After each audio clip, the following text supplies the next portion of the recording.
Why I wrote the Sufficiency? I wrote the Sufficiency for a very expedient reason, and the world need to know it.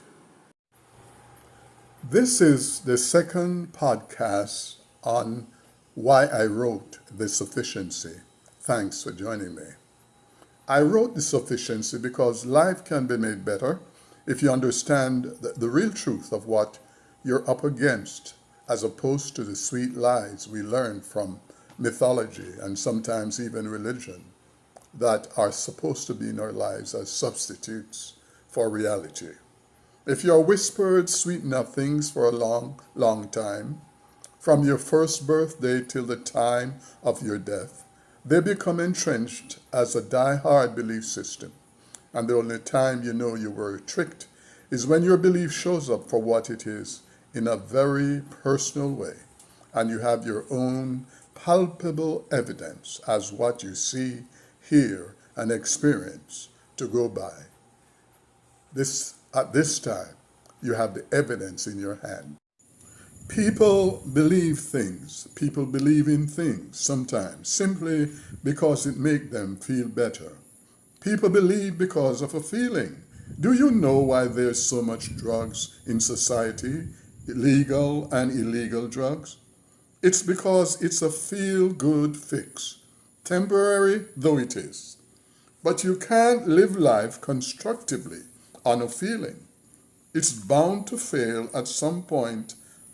At some point, you'll hit a roadblock when you're face to face with your own addiction, or your faulty belief system simply stop working because feelings do have a shelf life.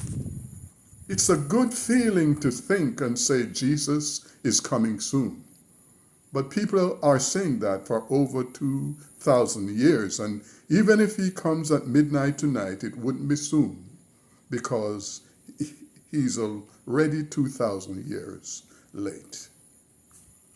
So, is Jesus coming soon? And what if he never comes?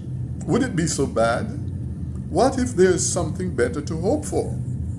Would you open your mind to it? Allow me to give you a dose of reality. Although there's no proof that a God-man will burst through clouds and land on earth to take his friends home, there's ample evidence of an unseen, unknown creator and creative force responsible for life and the way it continues day after day, and whose purpose is quite different from the gods of man. It's unlikely, or it's rather likely, that everything that is physical and physically seen and physically discerned is created by an entirely non-physical entity. And there's nothing in the physical human that can understand it, quantify it, or fathom it.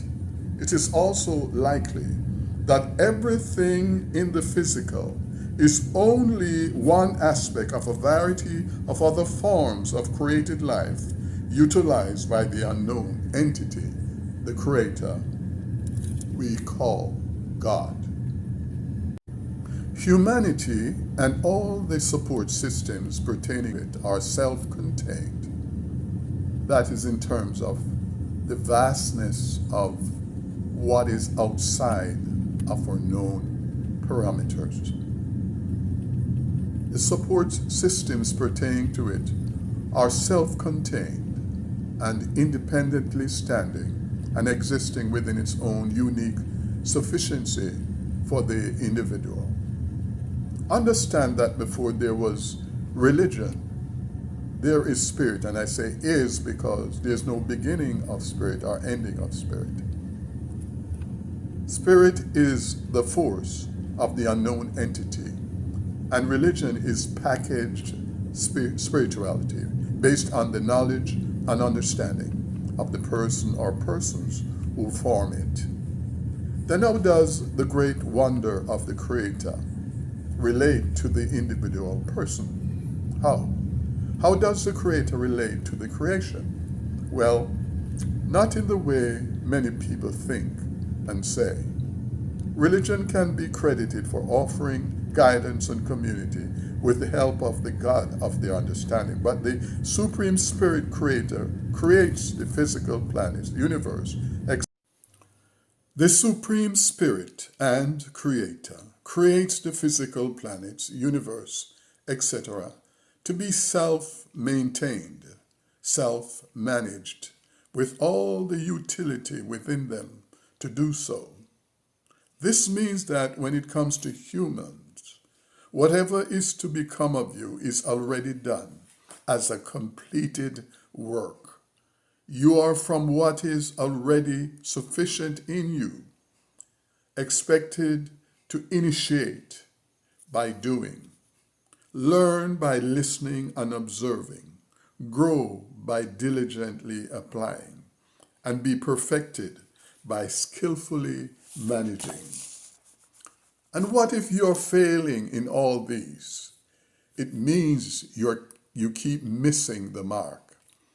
And it is for also part of your completeness to learn to change and adopt the appropriate plan of action. Every truly successful person does that with or without religion.